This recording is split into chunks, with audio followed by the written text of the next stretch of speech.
Hello students, welcome to Magnet Brains. मैं Rupali Verma. Magnet brains आपके लिए 100% फ्री एजुकेशन लेकर आता है। जैसा कि आज आप देख रहे हैं कि हम आपके लिए मैग्नेट ब्रेन्स टेस्ट पेपर लेकर आए हैं। तो ये आपके हर चैप्टर के अकॉर्डिंग हम करा रहे हैं और इसका पीडीएफ अभी तक आपको मिल चुका होगा और आज हम इसका सोल्यूशन लेकर आए हैं। तो देखिए, मैग्नेट ब्रेन यहाँ पर आपको दिख रहा है कि टेस्ट पेपर आपके लिए 100% फ्री है, क्लास 3rd से लेकर 12th तक। तो अब आप ये जान लीजिए कि ये सिर्फ ये पेपर फ्री नहीं है, आपको इसमें जितना भी मटेरियल मतलब हमारे ये चैनल पर जितने भी वीडियोस हैं मिलते हैं वो 100% फ्री मिलते हैं। और अब तो आपको बुक्स और ई बुक्स भी मिलने लगी हैं। तो ये बुक्स और ई बुक्स आपको किंडरगार्टन से लेकर क्लास 12th तक के सभी सब्जेक्ट की अवेलेबल है। इसमें बहुत ही अच्छा कंटेंट हमने आपको दिया है ताकि आपको पढ़ने में किसी भी तरह की कोई तकलीफ नहीं हो। साथ ही इसमें जितना भी अब इसको और ज़्यादा एफिशिएंट आपके लिए बनाने के लिए कि बहुत अच्छा तरीके से आप पढ़ सके, तो इसके लिए हमने इसको अलग अलग कैटेगरीज़ में डिवाइड किया है। जैसे कि आपका थ्योरी बुक्स होती हैं, फिर आपकी आती हैं एमसीक्यूज़ बुक, आपकी एक्सरसाइज बुक्स आती हैं, साथ ही सैम्पल पेपर सोल्यूशन बुक्स हैं, टेस्ट पेपर सोल्यूशन बुक्स हैं। तो सभी तरह की बुक्स आपके लिए हम लेकर आए हैं। अब ये बात है कि ये बुक्स आपको मिलती कैसे हैं। तो ये बुक्स आपको मिलेंगी कैसे, नीचे डिस्क्रिप्शन बॉक्स में आपके पास में एक फॉर्म दिया गया है, बस आपको उस फॉर्म को फिल करना है। जैसे ही आप उसको फिल करके सबमिट करेंगे, हमारी टीम आपसे कांटेक्ट करेगी इसके लिए। तो बस इसको भी आप प्राप्त करके अपनी पढ़ाई अच्छे से कर सकते हैं। तो आते हैं आज पे। तो जैसे कि आप देख रहे हैं कि आज हम मैग्नेट ब्रेन टेस्ट पेपर लेकर आए हैं। तो इसका पीडीएफ आपको मिला है, आप सोल्यूशन इसका रेडी कर चुके हैं। अब सोल्यूशन तो आपने कर लिया है, लेकिन देखिए यहाँ पर दो तरह की चीज़ें हैं। आपको जो मिला है पेपर, उसमें ऑब्जेक्टिव और सब्जेक्टिव दोनों ही तरह के जो है आंसर क्वेश्चंस थे। तो अब आपने क्या किया, उसमें जो ऑब्जेक्टिव थे उसमें तो टिक मार्क था। सब्जेक्टिव लिखते समय क्या होता है, हम सभी के लिखने का तरीका अलग अलग होता है। जैसे मैंने यहाँ पर जो आंसर लेके आऊँगी वो आपके आंसर से मैच नहीं करेगा, लेकिन जो क्वेश्चन पूछा गया है वो आंसर होना चाहिए। यानी कि लिखने के तरीके में फ़र्क हो सकता है, लेकिन जो क्वेश्चन है उसका आंसर ज़रूर होता है। तो अगर थोड़ा का आपका मैच नहीं करता, अब ये मत कहिए वर्ड टू वर्ड नहीं मिलाएंगे हम, थोड़ा बहुत तो हमारा जो है मैच नहीं करेगा, लेकिन जो क्वेश्चन पूछा गया है उस आंसर का होना ज़रूरी है। तो देखते हैं आज हमारी कौन सी क्लास है और कौन सा चैप्टर है।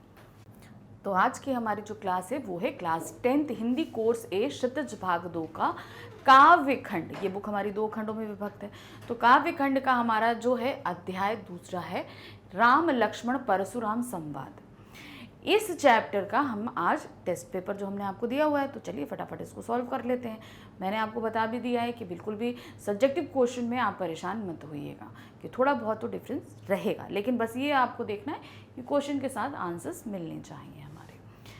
तो यहाँ पर जो है पहला हमारा काव्यांश आधारित है, यानी कि हमारे पास यहाँ एक काव्यांश दिया है, उस पर आधारित प्रश्न है। क्या दिया है, सुनी सरोस भृगुवंशी मणि बोले गिरा गंभीर, कौसुक सुनु मंद हे उबालक कुटुल काल बस निज कालु घालू, भानुवंश राकेश कलंकु निपट निरंकुश अवधु अवशंकु, काल कलहु होई छन माही कहे पुकारी खोर मोहि नाही, तोहे हट कहू जो चहु उबारा कहीं प्रतापु बलुरोषु हमारा, लखन कहें मनु सुजसु तुम्हारा तुम्हें अच्छत को बरने पारा, अपने मुँह तुम आपन करनी बार अनेक भांति बहु बरनी। तो यहाँ पर क्या बात है कि भाई लक्ष्मण बहुत ज़्यादा बोलते हैं तो परशुराम जी क्रोधित हो जाते हैं। तो बीच में कौशिक जी अर्थात विश्वामित्र जी आ जाते हैं। तो विश्वामित्र जी को यहाँ पर संबोधित करते हुए परशुराम जी बोलते हैं, क्या ये बालक जो है ये बहुत ही कुटिल बुद्धि मतलब बहुत ही मंद बुद्धि है, इतना उद्दंड है, ऐसी ऐसी बातें कर रहा है। मैं इसको अभी तक थोड़ा बहुत बचाता आया, अपने क्रोध को रोकता आया, लेकिन अब जो है इसके वचनों के कारण जो है मैं इसको रोकूं मतलब अपने क्रोध को रोक नहीं पा रहा हूँ, ये चीज़ बता रहे हैं वो हैं। और ये जो है सूर्यवंश का होते हुए भी इसने अपने उस पर चंद्र के माफिक कलंक लगा दिया, अपने वचनों से उसने क्या है, सूर्यवंशी हैं क्या कहते हैं लक्ष्मण जी, और क्या है अपने वचन के कारण उन्होंने उस वंश पर भी कलंक लगा दिया है। अब इतनी बात सुनने के बाद जी जो है लक्ष्मण जी बोलते हैं, लक्ष्मण जी क्या बोलते हैं, भाई भाई आपका प्रताप तो आप बहुत देर से गा रहे हैं, ठीक है, बहुत देर से मैं ऐसा हूँ मैं वैसा हूँ बोलते चले आ रहे हैं, अपनी वाहवाही करते चले आ रहे हैं, बहुत क्या ना दिया लखन कहे मुनि सुजसु तुम्हारा तुम्हें अच्छत को बारन पारा, अर्थात आप अपनी ही बड़ाई अपने मुंह से ही करते चले जा रहे हैं, आप बार बार अपने आप कर रहे हैं, आप ही मुंह तुम्हें आपन करनी, अपने मुंह से ही आप अपनी बड़ाई को करते चले आ रहे हैं, मैंने आपके मुंह से ही आपकी बड़ाई सुनी है और आप ही अपने मुंह बड़ाई करते चले आ रहे हैं बारन, और ये काम कितना बार बार अनेक बार आप इसको कर रहे हैं। नहीं संतेश तापुनि कहूँ कछ कहूँ जान रिस रोक दसु दुख सहूँ, वीर बति तुम धीर अछोखा गारि देत ना पाहु शोभा, सूर समन कहीं कहीं करही कहीं न जवाने आपू विद्यमान रही पाई रिपु कायर कतही प्रतापू। तो यहाँ पर क्या कह रहे हैं कि आप जो हैं वीर अपनी वीरता का बखान अपने आप मुंह से आप करते चले आ रहे हैं कितनी बार में, और आप एक सन्यासी होते हुए आपके मुंह से गालियां शोभा नहीं देती, क्योंकि क्रोधित हो गए वो लक्ष्मण जी पे परशुराम जी, और अब उनको कहते हैं कि भाई तुमको बुद्धि हो हैं, तुम जो है बहुत ही उद्दंड हो, तो इस तरीके से ये गालियां हैं, तो कह रहे हैं आपके मुंह से ये गालियां, आप एक मुनि होते हुए ये गालियां आप पर शोभा नहीं दे रही हैं। आप अगर बहुत ही ज्यादा सूरवीर हैं तो अपनी वीरता को दिखाइए, आप अपनी बड़ाई अपने आप में नहीं करिए, अपनी वीर हैं तो आप अपनी वीरता को दिखाइए। अब इस पर आधारित हमारे पास प्रश्न क्या है, काव्यांश के आधार पर बताइए कि लक्ष्मण की व्यंग भरी बातें सुनकर किसको क्रोध आ गया था, किसे क्रोध आया था, विश्वामित्र, राम या परशुराम या इन सभी को, तो किसको क्रोध आया, उनको आया था परशुराम जी को क्रोध आया था। नेक्स्ट है काव्यांश में लक्ष्मण ने परशुराम के किन दुर्गुणों की ओर संकेत किया है, कौन से दुर्गुण उन्होंने बताया कि आप जो हैं एक मुनि होते हुए भी आपके अंदर बहुत सारे दुर्गुण हैं, तो वो दुर्गुण क्या हैं, क्रोध, अभिमान, बड़बोलापन या ये सभी, तो यहाँ पर जो है ये सभी उन्होंने दुर्गुण बताए। एक तो वो क्रोधी है मुनि होते हुए, बड़बोले हैं अर्थात वो बार बार अपनी ही बड़ाई करते चले जा रहे हैं, और उनको बहुत ही ज्यादा अभिमान है अपनी वीरता पर। परशुराम ने विश्वामित्र से लक्ष्मण के संबंध में क्या कहा है, अब उन्होंने परशुराम विश्वामित्र से क्या बोल रहे हैं कि लक्ष्मण कैसे हैं, कुबुद्धि है, दुष्ट है, का और खा दोनों हैं या चतुर है, तो परशुराम जी ने बोला है कि वो कैसे हैं, कुबुद्धि भी हैं और दुष्ट भी हैं। तो यही गालियां, तो उन्होंने बोला कि भाई एक मुनि होते हुए आपको गालियां शोभा नहीं देती, तो यही गालियां लक्ष्मण जी के लिए परशुराम जी ने दी थी। काव्यांश के आधार पर बताइए कि शूरवीर अपनी करनी कहाँ दिखाते हैं, भाई आपके उन्होंने बोला कि ना अगर आप भाई शूरवीर हैं तो अपनी वीरता दिखाइए, और अपनी वीरता दिखाने के लिए शूरवीर कहाँ जाते हैं, युद्ध भूमि में, तो कहाँ दिखाते हैं, युद्ध में, सभा में, समाज में है सभी, तो अपनी वीरता जो वीर होते हैं वो कहाँ दिखाते हैं, युद्ध में। काव्यांश के आधार पर बताइए कि कायर किसे कहा गया है, किसको कायर बोला गया है, जो शत्रु को युद्ध में उपस्थित पाकर भी अपने प्रताप को की व्यर्थ बातें करता है, जो अपनी वीरता का बढ़ा चढ़ाकर वर्णन करते हैं, का और खा या उपरोक्त सभी। तो सही यहाँ पर जो आंसर आएगा वो क्या है, का और खा हमारे दोनों हैं, अर्थात जो शत्रु को अपने सामने पाकर भी उससे युद्ध ना कर अपनी बढ़ाई करते हैं और अपनी वीरता का बढ़ चढ़कर जो है तारीफ करते हैं। अब है हमारे पास दूसरा काव्यांश, तुम तो कालू हाक जनुलावा बार बार मोही लागी बुलावा, सुनत लखन के वचन कटोरा पर सुतधारे धरे उधर धोरा, अब जानहि देह सोह मोहि लागू कटुवादी बालुक बध जोधू, बाल विलोकी बहुत में वाचा अब जेहू मन मर निहार भा साचा, कौशिक कहाँ छमय अपराधु बाल दोष गुण गही ई न साधु, खर कुटार में अकुरन को ही आगे अपराधी गुरुद्रोही, उतरत देख छोड़े बिनु मारे केवल कौशिक सील तुम्हारे, नाते ये ही कटी कुठार कठोरा गुरे उन्हीं होत श्रम थोरे। तो यहाँ पर क्या बोल रहे हैं, क्या अब लक्ष्मण जी बोलते हैं कि आप तो जैसे लगता है बार बार काल को मेरे पीछे हाँक के लेकर आ रहे हैं, अर्थात मैं इसको मार दूंगा, तो आप मेरे पीछे काल को हाँक कर बार बार उसको आप बुला रहे हैं। सो अब लक्ष्मण के जो हैं कठोर वचन सुनकर जो है परशुराम जी अपने कुठार को सुधारने लगते हैं, उन्हें जो फरसा लेकर चलते हैं ना उसको सुधारते हैं, संभालते हैं। अब जान देख दोषो, अब वहां क्या बोलते हैं, सुधारते हुए बोलते हैं कि अब ये सभा मुझे दोष नहीं दे, मैंने जो है इसे बालक मानकर बहुत ही छोड़ने की कोशिश करी, लेकिन अब मैं इसका वध कर दूंगा। अब कौशिक जो है बीच में आते हैं, कौशिक अर्थात विश्वामित्र जी बीच में आते हैं, परशुराम जी के क्रोध को देखकर कहते हैं कि इसे बालक समझकर इसके अपराध को आप क्षमा कर दीजिए। ये बालक दोष है। भाई हम लोग तो बालकों के बहुत से दोषों को क्षमा कर देते हैं, आप भी इनको कर दीजिए। खर कुठार में अकुरन को ही आगे अपराधी क्रुद्ध होई। मतलब अब वो बोलते हैं कि भाई मैं इसको अब क्षमा नहीं करूंगा, अब मैं इसको मार दूंगा। ये चीज तो मैं इसको बहुत ज्यादा बचाने की कोशिश कर रहा हूं, लेकिन इसके वचन के कारण मेरा क्रोध अब बढ़ता ही चला जा रहा है। अब इस पर जो है हमारे पास प्रश्न है, क्या दिया है, काव्यांश के आधार पर बताइए कि लक्ष्मण के किस कथन से उनकी निडरता का परिचय मिलता है। कौन सा वचन था। परशुराम से ये कहना कि बार बार आवाज लगाकर काल को मेरे लिए बुला रहे हैं। कड़वे कथन बोलना अपराध से या उपरोक्त। तो यहाँ पर सही हमारा है का वाला, यानी कि परशुराम से ये कहना कि बार बार आवाज लगाकर आप काल को मेरे लिए बुला रहे हैं। नेक्स्ट है, परशुराम ने लक्ष्मण को कैसे बालक की संज्ञा दी है। कटु बोलने वाले, मृदु बोलने वाले, अहंकारी या निर्भय। तो यहां पर सही है वो है कटु बोलने वाले, अर्थात कड़वे वचन बोलने वाले। काव्यांश के आधार पर बताइए कि परशुराम ने क्या समझकर लक्ष्मण को बचाया। क्या समझकर बचाया अभी तक, कि मैं अभी तक बहुत अपने क्रोध से उसको बचा रहा हूं। क्या थे वो, बालक समझकर। क्या समझकर, बालक समझकर मैंने उसे अभी तक बहुत बचाया। परशुराम लक्ष्मण पर क्यों क्रोधित हो गए। परशुराम लक्ष्मण पर क्यों क्रोधित थे। लक्ष्मण के कठोर वचन सुनकर, लक्ष्मण की व्यंग भरी बातें सुनकर, का और खा, या शिव धनुष टूटने से। तो लक्ष्मण पर क्यों क्रोधित हुए, इसका कारण था कि एक तो उनके कठोर वचन और दूसरी उनकी व्यंग भरी बातें। ये भी चीजें, दोनों ही चीजों से वो बहुत अधिक क्रोधित हो गए थे। काव्यांश के आधार पर बताइए कि परशुराम के क्रोध को देखकर कौन खड़ा हुआ था।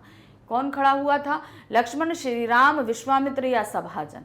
तो कौन खड़े हुए थे, वो थे विश्वामित्र जी। जब वो बोले कि अब मैं इसको मार दूंगा, तो उस क्रोध को देखते हुए सामने विश्वामित्र जी आकर खड़े हो गए थे।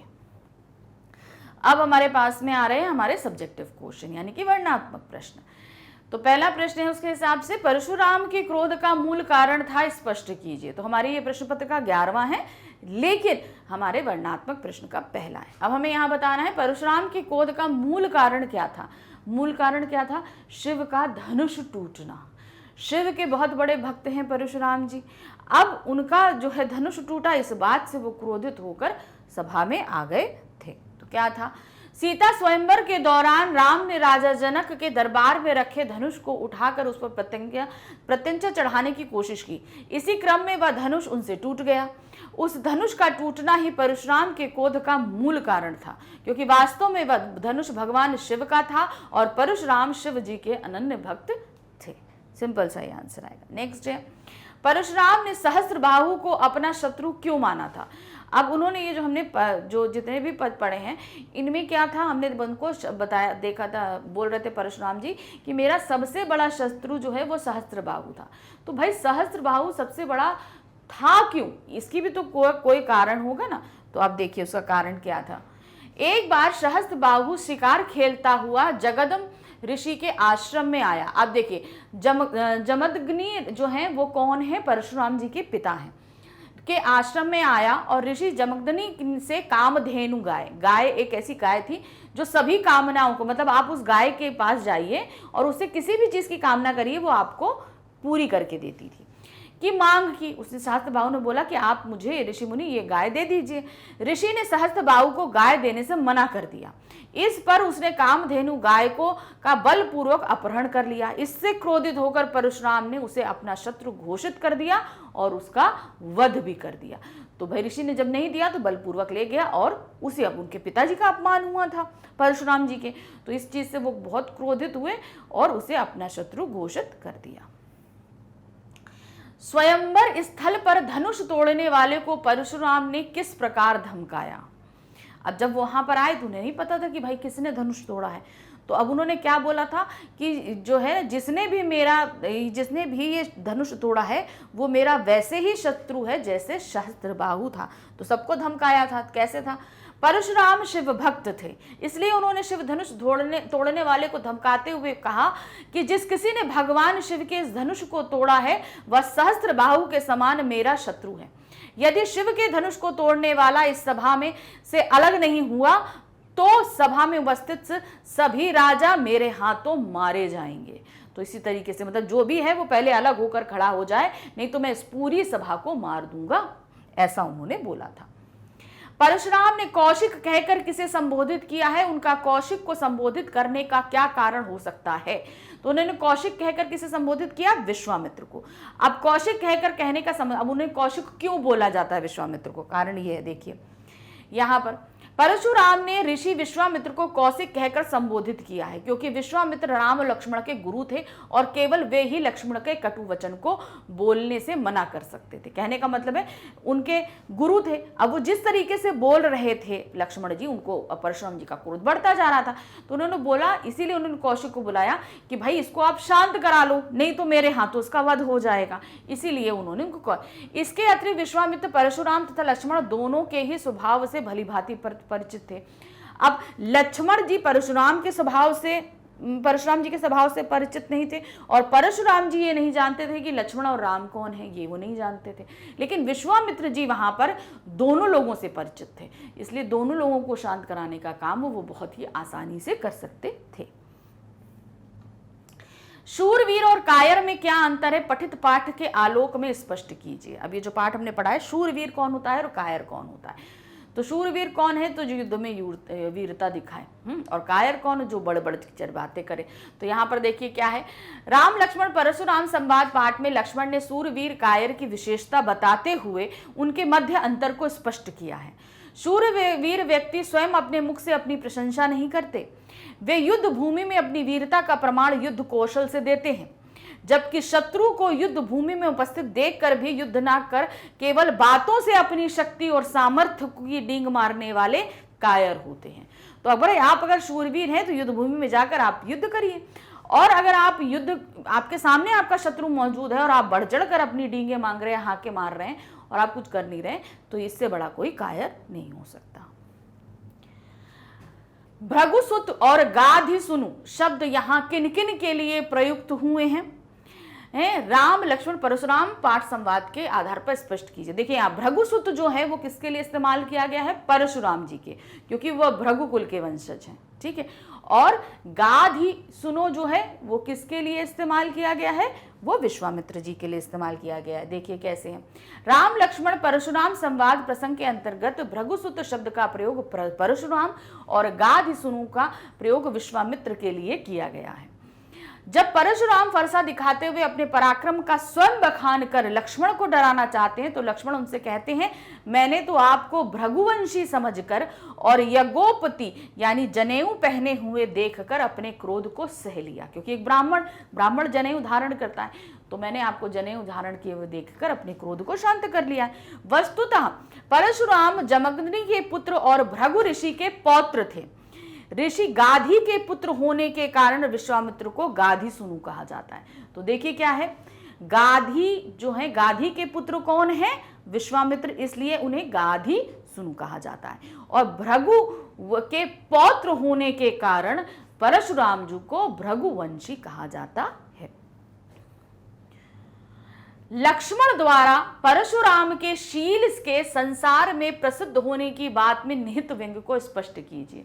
लक्ष्मण जो बोलते हैं कि भाई आप कितने शीलवान हैं, ये बात तो इस बात से तो पूरा संसार परिचित है। अब ये बात वो व्यंग के तौर पर कह रहे हैं, मतलब उनको टीज कर रहे हैं वो। तो अब इसके पीछे वो क्या व्यंग छिपा है वो देखिए। मतलब वो शील वाले तो थे नहीं, वो तो कैसे थे, बहुत ज्यादा क्रोधी थे। तो इसको उन्होंने किस तरीके से कहा है?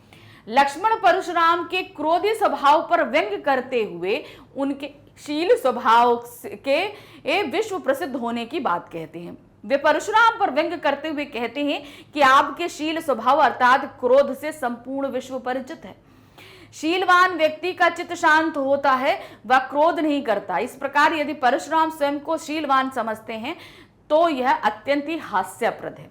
मतलब आप किसी से बोलिए कि कोई बहुत ज्यादा उद्दंड व्यक्ति है, जैसे आपके घर में या पड़ोस में कोई ऐसा बच्चा हो जो बहुत ज्यादा शैतान हो, तो अब अगर आप उसको टीज करना चाहोगे तो आप कैसे कहोगे?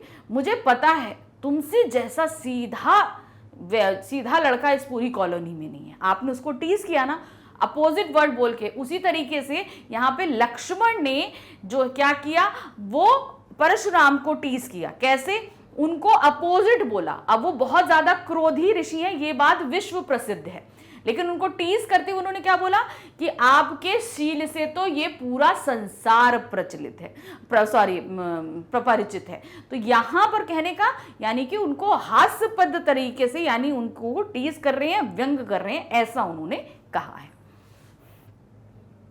नेक्स्ट है, राम लक्ष्मण परशुराम संवाद कविता के आधार पर मुनि विश्वामित्र के व्यवहार के औचित्य पर प्रकाश डालिए।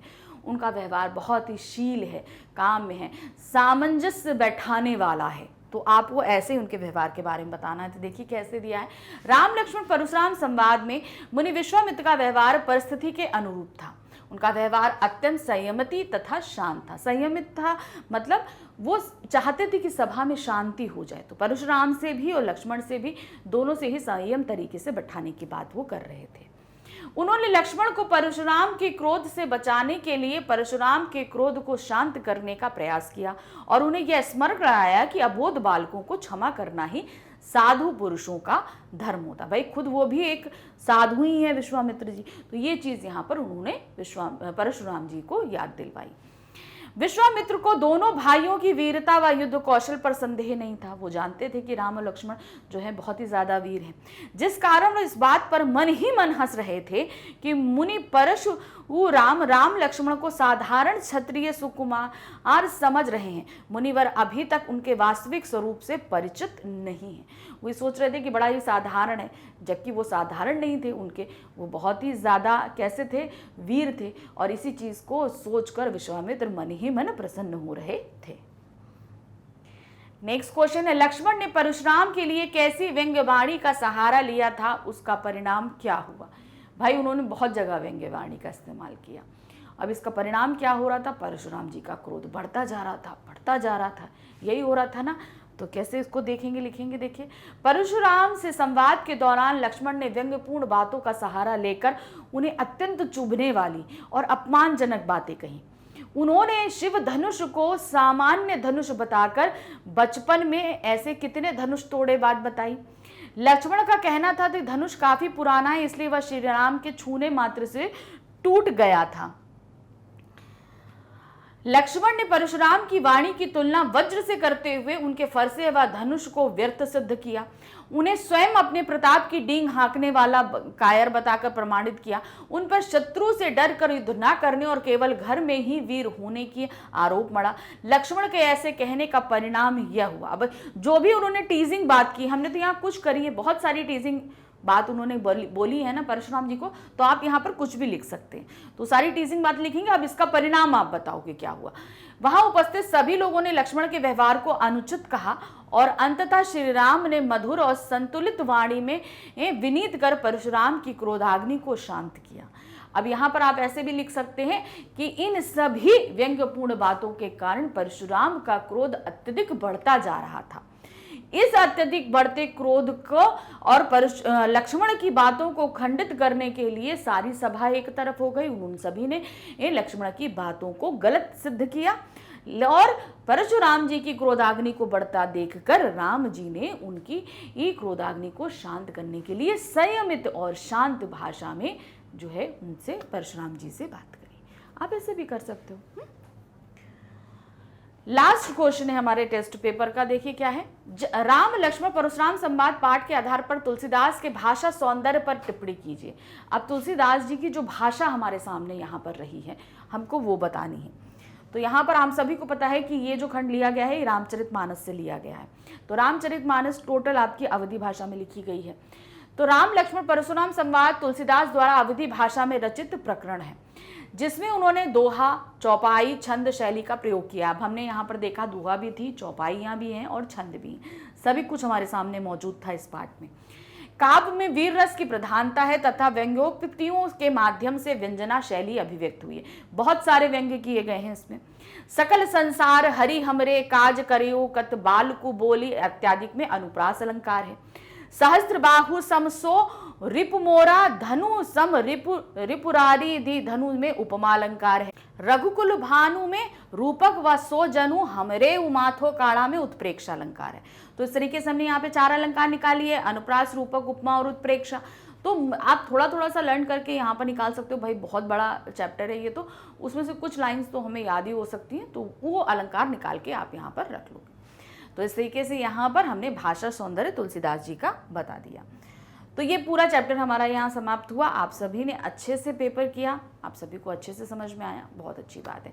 लेकिन एक चीज़ और ध्यान रखिए कि जब भी आपके पास काव्य खंड का कोई भी क्वेश्चन पेपर या कुछ आएगा तो अच्छे से पदों को पढ़ना और समझना ज़रूरी है। तो जो डिटेल एक्सप्लेनेशन हमने कराया हुआ है उसको आप ज़रूर पढ़ लिया करो हर बार। क्यों? क्योंकि जब भी टेस्ट या एग्ज़ाम के दौरान तो आप पढ़ते ही पढ़ते हैं, लेकिन अगर एक दो बार आप और बीच में पढ़ते रहेंगे तो आपको वो लाइंस, वो चैप्टर अच्छे से समझ में आ जाएगा। एक बार में कभी कभी चीज़ें समझ में नहीं आती हैं, तो ख़ास तौर से ये वाला चैप्टर तो ऐसा है कि इसको कई बार हमें पढ़ना पड़ेगा। मैग्नेट ब्रेन्स आपको 100% फ्री एजुकेशन तो देता ही है, लेकिन साथ ही साथ आपके लिए बुक्स और ई बुक्स भी अवेलेबल करा रहा है। ये बुक्स और ई बुक्स आपको किंडरगार्टन से लेकर क्लास 12 तक के सभी सब्जेक्ट्स के लिए मिल रहा है। इसमें कंटेंट आपके लिए बहुत ही अच्छा रखा गया है ताकि आपको यहाँ पर सारी चीज़ें बहुत ही अच्छे से समझ में आ जाए। लेकिन इसके साथ ही साथ हमने इसे और ज़्यादा अच्छा करने के लिए इसे कैटेगराइज में मतलब अलग अलग कैटेगरीज में डिवाइड कर दिया है। जैसे कि आपका थ्योरी बुक हो गई, एमसीक्यूज बुक्स हो गई, सैम्पल पेपर सोल्यूशन बुक्स हैं, आपकी कंप्लीट चैप्टर रिवीजन बुक्स हैं। तो इस तरह की अलग अलग बुक्स आपके लिए हैं। ये बुक्स अगर आपको लेनी है तो नीचे डिस्क्रिप्शन बॉक्स में एक फॉर्म दिया गया है, उसे आप फिल कर दीजिए। आप उसे सबमिट करेंगे, उसके बाद हमारी टीम आपसे कॉन्टैक्ट करेगी और जल्द ही आपको ये बुक्स भी प्राप्त हो जाएंगी। Thank you for watching, bye bye.